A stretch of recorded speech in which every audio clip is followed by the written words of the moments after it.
శ్రీ లక్ష్మీ గణపతి దేవాలయం బీరంగూడ నందు ప్రతి నెల సంకటహర చతుర్దశి సందర్భంగా హోమం, అభిషేకం, హారతి, అలంకరణ, అన్న సమారాధన జరుపబడుతుంది.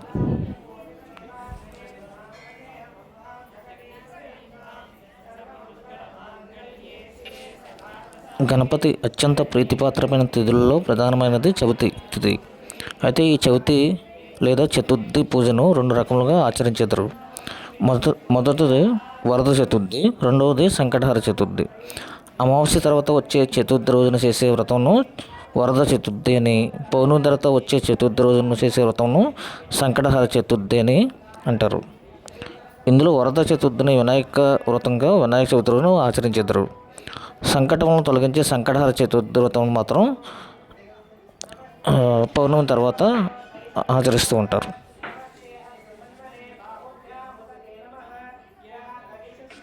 ఒకవేళ సంకటహర చతుర్థి మంగళవారం కానీ వస్తే దాన్ని అంగారక చతుర్థి అని అంటారు. అలా కలిసి రావడం చాలా విశేషమైన పర్వదినం. అంగారక చతుర్థి నాడు సంకటహర చతుర్థి వ్రతం ఆచరించడం వల్ల జాతకంలోని కుజదోష సమస్యలు తొలగడంతో పాటు చేసే పనులలో సంకటములన్నీ తొలగి సఫలత చేకూరునని ప్రతీతి. ప్రతి మాసం కృష్ణపక్షంలో అనగా పౌర్ణమి తర్వాత 3-4 రోజుల్లో చవితి వస్తుంది. ప్రదోషకాల సమయమునకు సూర్యాస్తమయ సమయంలో చవితి ఎప్పుడు ఉంటుందో ఆ రోజున సంకటహర చవితిగా పరిగణించాలి. అయితే 2 రోజులు ప్రదోష సమయంలో చవితి ఉండడం సాధారణంగా జరగదు. ఒకవేళ ఎప్పుడైనా అలా జరిగితే 2వ రోజున సంకటహర చవితిగా గమనించాలి.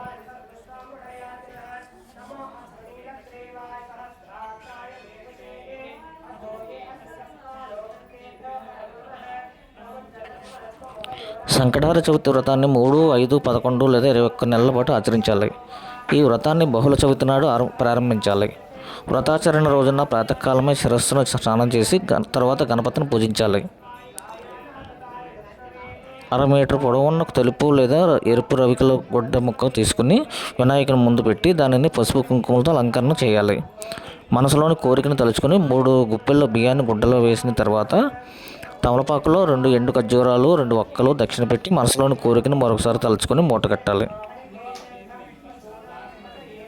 సంకటనాశన గణేష్ స్తోత్రం, సంకటహర చతుర్థి వ్రత కథను చదవలను. ఆ మూటను స్వామి ముందు పెట్టి ధూపం వెలిగించి కొబ్బరికాయ లేదా పళ్ళు స్వామికి నివేదించాలి.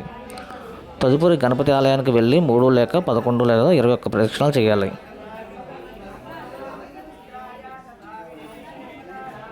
శక్తానుసారము గరిక పూజను కానీ గణపతి హోమమును కానీ చేసుకునవచ్చును.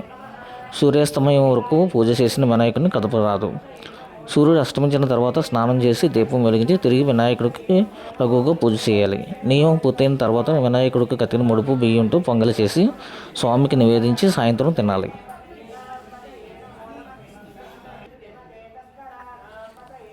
సంకటహర చతుర్థి వ్రత కథ.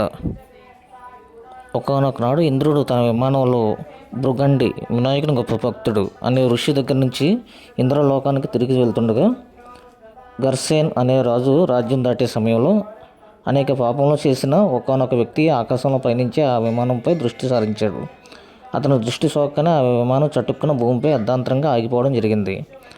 ఆ ఇంద్ర విమానం అద్భుతమైన వెలుగుకి ఆశ్చర్యచకితుడైన ఆ దేశపు రాజు సురసేనుడు గబగబా బయటకు వచ్చి ఆ అద్భుతాన్ని ఆశ్చర్యం చెందుతూ తిలకించసాగాడు. అక్కడ ఆ ఇంద్రుని చూసి ఎంతో సంతోషానికి లోనైన మహారాజు ఆనందంతో నమస్కరించారు. ఇంద్రునితో అక్కడ విమానం ఎందుకు ఆపినారు కారణం అడిగాడు.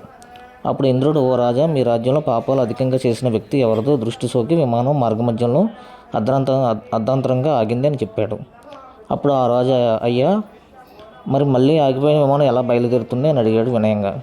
అప్పుడు ఇంద్రుడు, ఇవాళ పంచమి, నిన్న చతుర్థి. నిన్నటి రోజున ఎవరైతే ఉపవాసం చేశారో వారి పుణ్యఫలాన్ని నాకు ఇస్తే నా విమానం తిరిగి బయలుదేరుతుంది అని చెప్పాడు. సైనికులంతా కలిసి రాజ్యం అంతా తిరిగారు అన్వేషిస్తూ. ఒక్కరైనా నిన్నటి రోజున ఉపవాసం చేసిన వారు కనబడబోదురా అని, కానీ దురదృష్టవశాత్తు అలా ఎవరూ దొరకలేదు. అదే సమయంలో కొందరు సైనికుల దృష్టిలో ఒక గణేష్ దూత వచ్చి మరణించిన స్త్రీ మృతదేహాన్ని తీసుకెళ్లడం కనపడింది.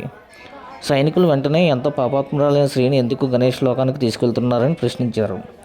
దానికి గణేష్ దూత, నిన్నంతా ఈ స్త్రీ శరీరం ఉపవాసం ఉంది, తెలియకుండానే ఏమీ తినలేదు. చంద్రోదయం అయిన తర్వాత లేచి కొంత తిన్నది.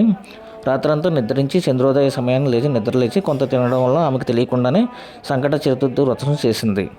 ఈరోజు మరణించిందని చెప్పాడు. అంతేకాక ఎవరైనా తమ జీవితకాలంలో ఒక్కసారైనా ఈ వ్రతం చేస్తే వారు గణేష్ లోకానికి కానీ స్వనంద లోకానికి కానీ చేరుకోవడం మరణానంతరం తథ్యం అని చెప్పాడు. గణేష్ను దూతను అప్పుడు సైనికులు ఎంతో బతిమాలారు. ఆ స్త్రీ మృతదేహాన్ని తనకిమ్మని అలా చేస్తే విమానం తిరిగి బయలుదేరుతుందని ఎంతో చెప్పారు. ఆమె పుణ్యఫలాన్ని వారికి ఇవ్వడానికి గణేష్ని దూత అంగీకరించనే లేదు. ఆమె దేహం మించి వీచిన గాలి ఆ విమానం ఆగిపోయిన చోట చేరి విస్ఫోటనం కలిగించింది. మృతదేహం పుణ్యఫలం పొందినది కావడం వలన ఆ దేహాన్ని తాకిన గాలి సైతం పుణ్యం పొందింది. దాని వలన ఇంద్రుని విమానం బయలుదేరిందని చెప్పవచ్చు. ఈ కథ సంకటహర చతుర్థి ప్రాముఖ్యత, ఆధ్యాత్మిక విలువలతో పాటు సంకట చవితి, ఉపవాసం మొదలైన విషయాలు తెలుపుతున్నది. వినాయకుని భక్తులందరి దృష్టిలోనే ఈ వ్రతం చేయవలన చాలా పుణ్యం పొందుతారని భావన. ఈ వ్రత మహత్యం వలన ఈ వ్రతం ఆచరించిన వారు ఎవరైనా గణేశుని లోకానికి కానీ లేదా స్వనంద లోకానికి కానీ వెళతారని, అక్కడ భగవంతుని ఆశీస్సుల వల్ల ఎంతో ఆనందాన్ని అనుభవిస్తారని అంటారు.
మంగళమని పాడరే మన గణనాథునకు.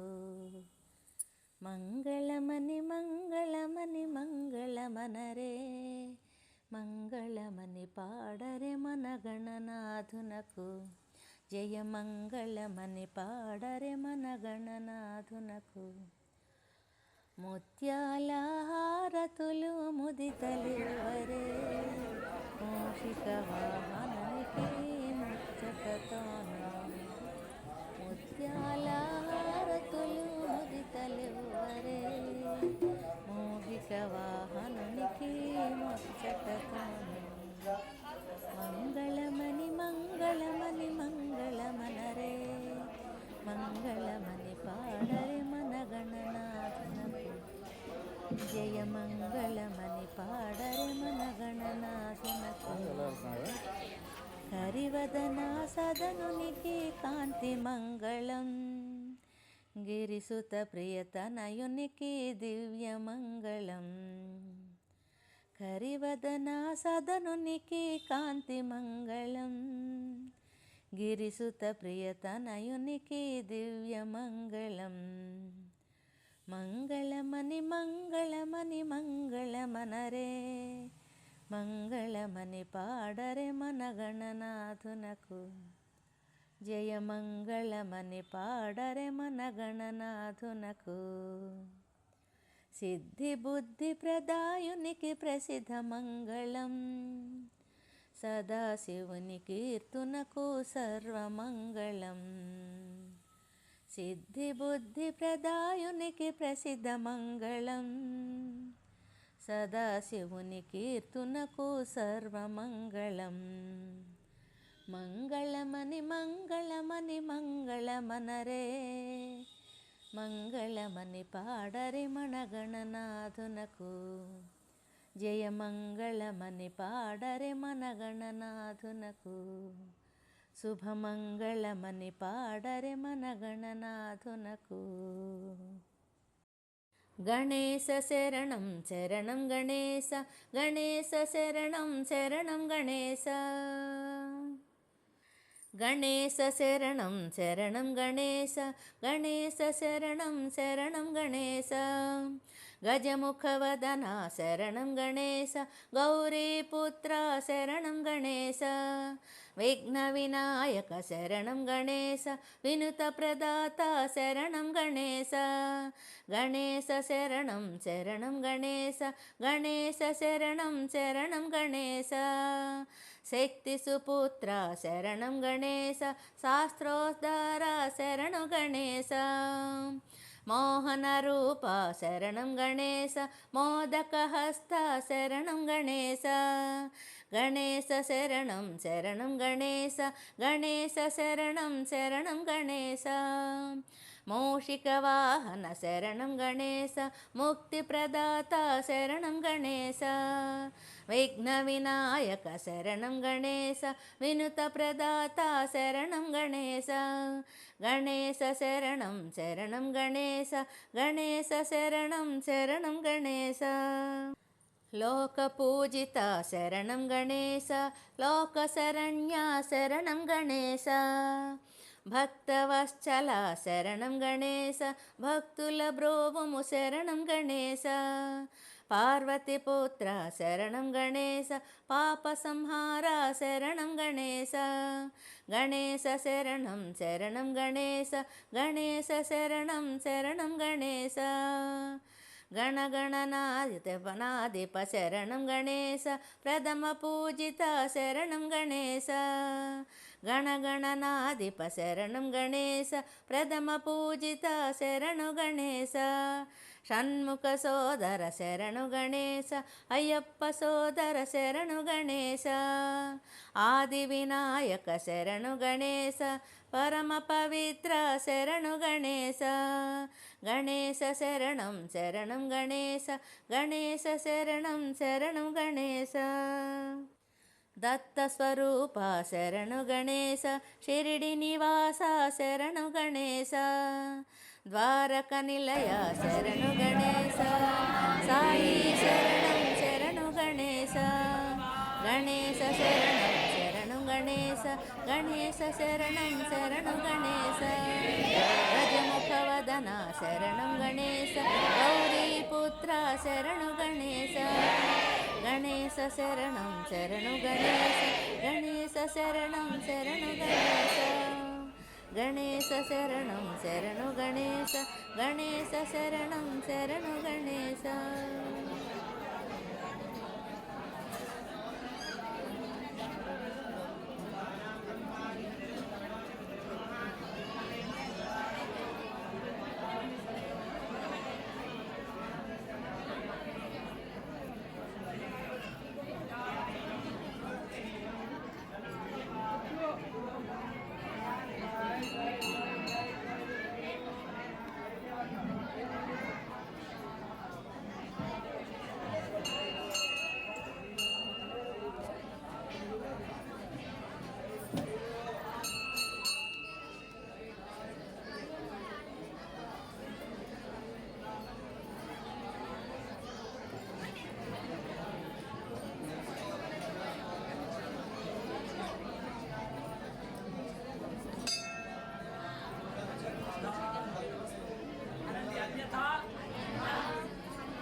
కూడా సురేష్ గారు కూడా ఈరోజు లక్ష్మీ గణపతి సాన్నిధ్యంలో చక్కగా అన్నప్రసాద నిర్వహణ చేస్తున్నారు.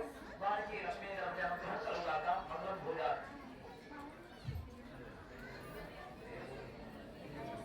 చివరి అన్ని మాసాలలో కంటే కూడా విశేషమైనటువంటి మాసం కార్తీక మాసం.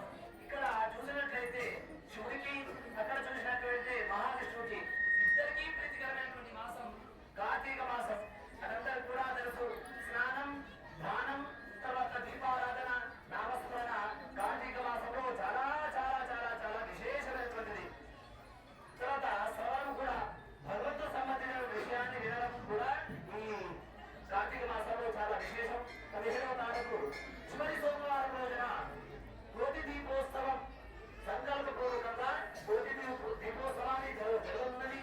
కాబట్టి భక్తులందరూ కూడా ఈ యొక్క కార్తీక మాసంలో మన దేవాలయంకి వచ్చేసి లక్ష్మీ గణపతి సాన్నిధ్యంలో చక్కగా సంకల్పం చేసుకుని మీరు దీపాలు చేసినట్లయితే కోటి దీపోత్సవంలో భాగంలో మీరు కూడా అవుతారు.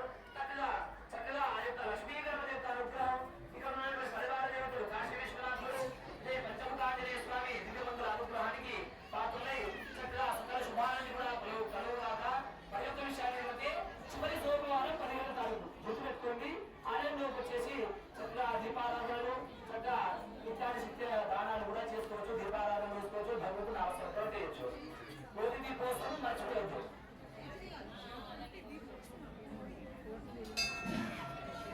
18వ తారీఖు మహాశివరాత్రి సోమవారం రోజున మరునాడే సోమవారం మరునాడు అంటే మంగళవారం రోజున విశేషించి మాస శివరాత్రి. ప్రతిరోజు ప్రతి మాసంలో వచ్చేటటువంటిది మాస శివరాత్రి. అందులో కార్తీక మాసం విశేషము, అందులోనే శ్రావణ మాస శివరాత్రి కూడా చాలా విశేషమైనటువంటిది. కాబట్టి 18వ తారీఖు మంగళవారం రోజున గోధూలి సమయంలో కూడా సాయంత్రం గోధూలి సమయం ఉంటుంది. ఆ సమయంలో కానివ్వండి, ప్రాతకాలంలో కానివ్వండి, శివార్చన చాలా చాలా విశేషమైనటువంటిది. ఒక రోజులలో వారంలో ఒకరోజు సోమవారం శివారాధన చేస్తాం. అట్లా ఒక నెలలో వచ్చేటటువంటి విశేషమైనటువంటి సందర్భము ఒక మాస శివరాత్రి. అప్పటికి చాలా విశేషమైనటువంటిదే, తప్పకుండా ఎందరూ తెలుసు. కానీ మళ్ళీ గుడి తరపు నుంచి మేము గుర్తు చేస్తున్నాం. తప్పకుండా శివాలయంలో చక్కగా శివారాధన చేసుకోవడం, అభిషేకం చేసుకోవడం, అర్చనాదం చేసుకోవడం ఇవన్నీ కూడా చాలా విశేషమైనటువంటిది. కాబట్టి విశేష అభిషేకాలు కృతులన్నీ కూడా మాస శివరాత్రి రోజున జరుగుతున్నాయి. ఆలయానికి వచ్చేసి అనుగ్రహాన్ని పొందగలని భక్తులందరూ కూడా మనవి. మళ్ళీ వచ్చేటటువంటి సంకష్ట చతుర్థి డిసెంబర్ 8వ తారీఖు ఉన్నది. తప్పకుండా గణపతి సాన్నిధ్యంలోకి వచ్చేసి ఈ గణపతి బుద్ధిప్రదాత, సిద్ధిప్రదాత ఏదైతే మనము సంకల్పంగా సిద్ధింపజేయాలని వ్యక్తిని మనమంతా కూడా మన మనసు పాదాల దగ్గర పెట్టేస్తే తప్పకుండా సిద్ధింపజేసేటువంటి వారు. కాబట్టి సిద్ధి వినాయక అనే నామం కూడా అవుతున్నది. కాబట్టి వచ్చే సంకష్ట చతుర్థి డిసెంబర్ 8వ తారీఖు చక్కగా ఆలయానికి విచ్చేసి స్వామి యొక్క దివ్యమంతుల అనుగ్రహానికి పాత్ర కావాలని మనది. అట్లాగే ప్రతి సంకష్ట చతుర్థికి అన్నదానం అంటారు. కానీ అన్నప్రసాద వితరణకి భగవంతుడికి ఒక సేవాలాగా సమర్పించాలి. అన్నదానం ఇప్పుడు లేదు, పూర్వకాలం ఉండేది. అయితే దీనంగా ఉన్న వాళ్ళకి చేయడము అన్నదానం. కానీ సహజంగా ఉండే వాళ్ళకి అన్నప్రసాద వితరణం అనేటటువంటి పదాన్ని మనం వాడితే చాలా బాగుంటుంది. నెక్స్ట్ వచ్చేటటువంటి డిసెంబర్ 8వ తారీఖు చక్కగా అన్నప్రసాద వితరణ సాన్నిధ్యంలో, ఆలయ సాన్నిధ్యంలో చేయాలనుకునే వారు ముందే దాతలు ఆలయంలో అర్చక స్వాములు కానివ్వండి, ఉన్నటువంటి వ్యవస్థలు కానివ్వండి సంప్రదించి అన్నప్రసాద వితరణ కార్యక్రమాన్ని కూడా నిర్వహిస్తున్నారు. తప్పకుండా అందులో భాగస్వామ్యం మీరు కూడా కావాలని విన్నవిస్తున్నాము. లక్ష్మీ గణపతి భగవానికి అందరూ లక్ష్మీ గణపతి దేవుని దర్శనం చేసుకోండి.